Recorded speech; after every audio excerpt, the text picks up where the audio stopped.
Welcome back, friends, to PastQuest. It was a quiet Tuesday morning, the kind where the world feels half asleep. The sky outside was pale blue, coffee still steamed on my desk, and nothing in the day hinted at what was about to unfold. Then came the knock on the door. I wasn't expecting anyone. No deliveries, no meetings, no neighbors needing sugar. When I opened the door, a man in a sharp gray suit stood there. He held a manila folder so tightly it was as if it contained the secrets of the universe. His eyes flicked up from his clipboard, and with a professional calm he asked, "Mr. Carter?" "Yes," I said, uncertain. He cleared his throat. "I'm here on behalf of your wife. You've been served." The words didn't register at first. "My wife." He extended the envelope. "Your wife, Emily Carter, is suing you for $10 million. The details are in the summons." The world tilted. My chest went hollow. Slowly I shook my head. "My wife died 5 years ago." The impossible claim. The man froze. His grip on the envelope faltered. His polished mask of professionalism cracked, and for the first time, I saw panic flash in his eyes. Sorry, sir. There must be some mistake." "No mistake," I said firmly. "Emily died in a car accident. October 5 years ago." Color drained from his face. He stumbled to open the folder, flipping through documents with trembling fingers. "I was hired by her legal representative," he stammered. "They assured me she was very much alive." I stepped aside and let him in. He sat on my couch, visibly shaken, rifling through papers while I pulled a small wooden box from the shelf. Inside lay Emily's death certificate, hospital records, and even her obituary clipped from the local newspaper. I handed them over, and he scanned them in disbelief. This isn't possible," he whispered. "Someone filed this lawsuit under her name. They provided identification, even a signed affidavit." That's when the realization hit me like ice water down my spine. Someone was pretending to be Emily. Pretending my dead wife was alive. But who?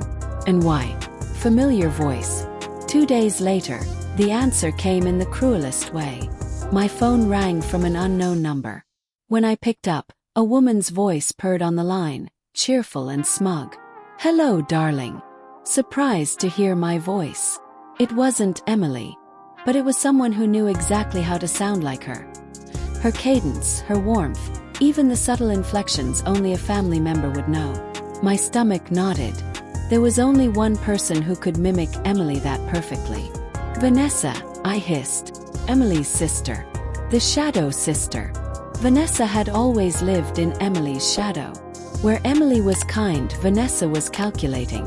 Where Emily shined, Vanessa simmered with envy. Their rivalry was no secret, but Emily loved her sister fiercely, always offering second chances.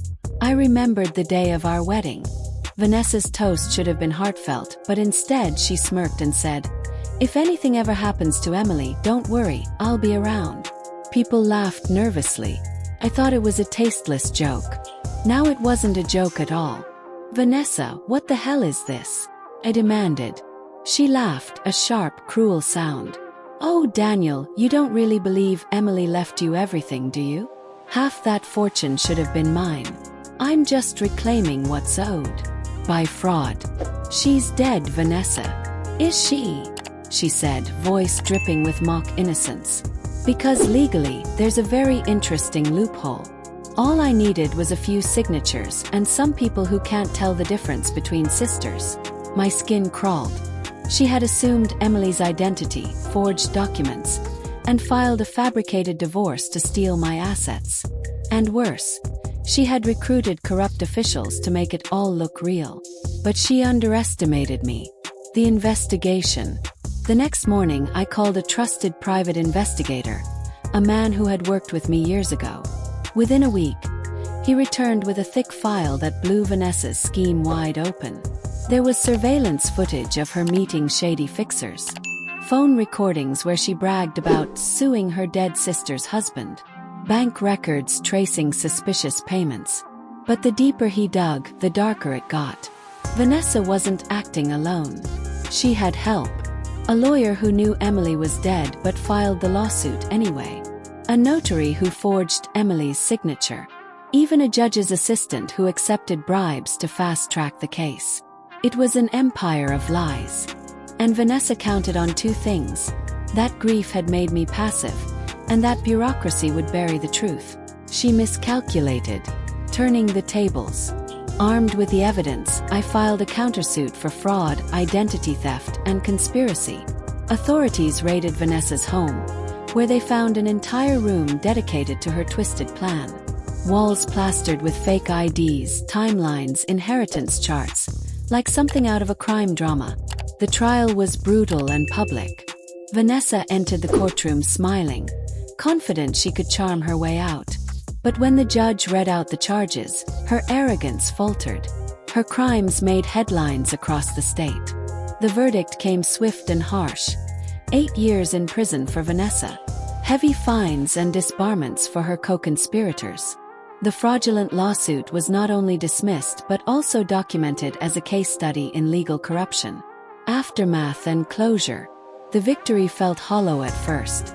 Emily had adored her sister, believed in forgiveness, and would have been crushed to see her memory twisted into a weapon of greed. One quiet evening after it was over, I visited Emily's grave. I hadn't been there in months. Work, grief, survival had blurred into routine. But as I stood before her headstone, I whispered, "Guess what, Em? Vanessa tried to come back. Pretended to be you. But she forgot. There's only one Emily Carter." The wind stirred, and for just a moment, I imagined I heard her soft laugh in the trees. Lessons learned. In the months that followed, life began to stitch itself back together. But I was not the same. Betrayal has a way of reshaping how you see the world, even those closest to you. I decided to volunteer with a legal aid group, helping victims of fraud and identity theft. It was more than just moving forward, it was about protecting others from the kind of deception I faced. The truth, no matter how deeply buried, has a way of surfacing. Vanessa thought she could erase the past, rewrite history, and steal what was never hers. But in the end, she learned the same lesson I did. You cannot kill the truth. Thanks for watching PastQuest. If you enjoyed the journey into history, don't forget to like, share, and subscribe for more amazing stories from the past. See you in the next quest.